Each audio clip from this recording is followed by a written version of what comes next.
अग्निहोत्राचे महत्त्व व फायदे. अग्निहोत्र हे यज्ञ, दान, तप, कर्म, स्वाध्याय या 5 वेदोक्त पंचसूत्रीमधील पहिला घटक होय. अग्निहोत्र हे पिरामिडच्या आकाराचे असते, कारण पिरामिड हा आकार खाली निमुळता व वरच्या बाजूस मोठा झालेला असतो. म्हणजेच अग्निहोत्र करताना त्या सूर्यदेवतेला 4 तांदूळाचे दाणे मंत्र म्हणून आपण अर्पण करतो. त्यामुळे ती देवता प्रसन्न होऊन तिच्याकडून धुराच्या रूपात वर येणारे चैतन्यमयी सकारात्मक ऊर्जेचे वलय हे सर्व दिशांना पसरून पूर्ण आजूबाजूचे जवळजवळ 8000 घनफूट परिसर सकारात्मक, उत्साही व सुरक्षित करते. तसेच वातावरण शुद्ध होण्यासही मदत होते. या अग्निहोत्रात वापरल्या जाणाऱ्या अन्य सामग्री गाईचे तूप, शेण्या यात विपुल औषधी द्रव्ये आहेत, जी अनेकविध रोगांना अटकाव करतात. आहुतीसाठी वापरले जाणारे अखंड तांदूळ हे धान्य सर्वत्र उपलब्ध असून त्यात पिष्टमय पदार्थ असतो.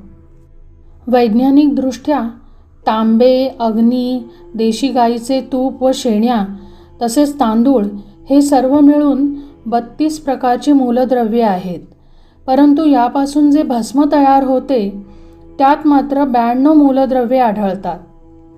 अग्निहोत्रानंतर जे भस्म तयार होते ते त्वचारोग, जखमा, सूज, खरचटणे, भाजणे, दमा, कानाचे विकार, मानसिक तणाव, व्यसनमुक्ती अशा अनेक रोगांवर, तर शेतीसाठी खत म्हणून, जलदूषण दूर करण्यासाठी, धान्याला कीड लागू नये म्हणून, ढेकूण, मुंग्या, झुरळे यांचा उपद्रव दूर करण्यासाठीही या भस्माचा उपयोग होतो.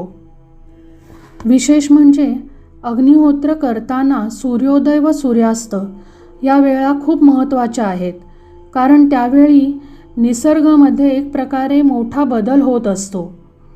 सूर्योदय व सूर्यास्ताच्या नेमक्या वेळेला आपल्या इडा व पिंगला नाडी म्हणजेच क्रमशः डावी व उजवी नाकपुडी या संतुलित असतात व त्या वेळेला सुषुम्ना नाडी म्हणजेच पाठीच्या मध्यभागी पृष्ठवंशामध्ये स्थित असलेली ही नाडी आध्यात्मिक प्रगतीसाठी सर्वात महत्त्वाची मानली जाते.